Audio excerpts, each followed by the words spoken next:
Killers of the Flower Moon is a new Martin Scorsese film starring Leonardo DiCaprio and Robert De Niro.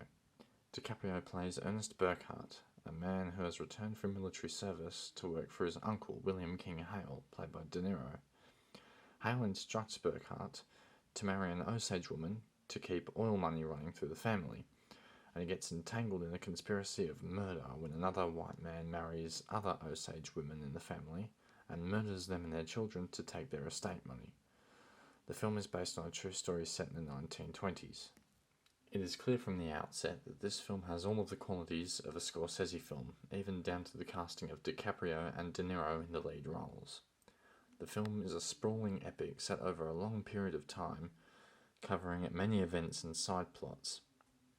Many ideas are explored throughout the film, such as the Osages' reluctance to adjust to white American culture, the Osages being taken advantage of by powerful, greedy, money-hungry men who use positions of power to get their way, and vulnerable minds being taken advantage of to commit unreasonable acts. This film is a Scorsese film through and through, for better or for worse. Scorsese is one of the great directors of our time, and it is clear that he is one of the few working today who cares about creating a work of art rather than a commercialized cash grab. He clearly tries to create movies that are anti-mainstream in many ways, deliberately making long historical epics that need to be seen on the big screen for full enjoyment. Something that is becoming increasingly a rarity in these days of Marvel superhero movies, remakes, sequels, and streaming services that keep people at home watching movies. Scorsese himself has voiced his disdain for superhero movies, which is why I believe that he makes movies like this as a deliberate diversion from the mainstream. While I definitely admire his intentions, does it always work as well as it should? My answer to that is no.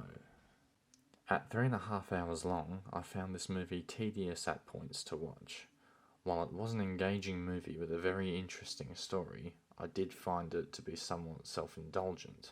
It's as if Scorsese has become a cliché of himself, much like Quentin Tarantino, where he injects every movie these days with typical Scorsese qualities, length being one of them. Another very Scorsese quality about this movie is the casting of its leads. DiCaprio, in my opinion, was the weak point of the movie. He was constantly putting on a pouty, angry face along with his southern accent. I found DiCaprio to be over the top in this film. De Niro gave a very standard De Niro performance as his uncle. De Niro did a fine job in the part, acting-wise, but it was nothing out of his comfort zone. I found the best actor in the movie to be Lily Gladstone, who plays Molly, the Osage woman DiCaprio marries. She carries so much vulnerability, strength, and emotion through with very little. It was a very subtle performance that, I believe, stole the show from DiCaprio. All in all, I found this film to be an enjoyable and powerful film with its themes of family, greed, and power.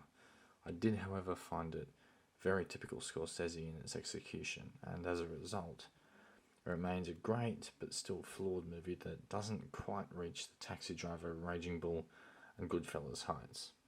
Anyway, that's all for this week's video, and I'll see you in the next review.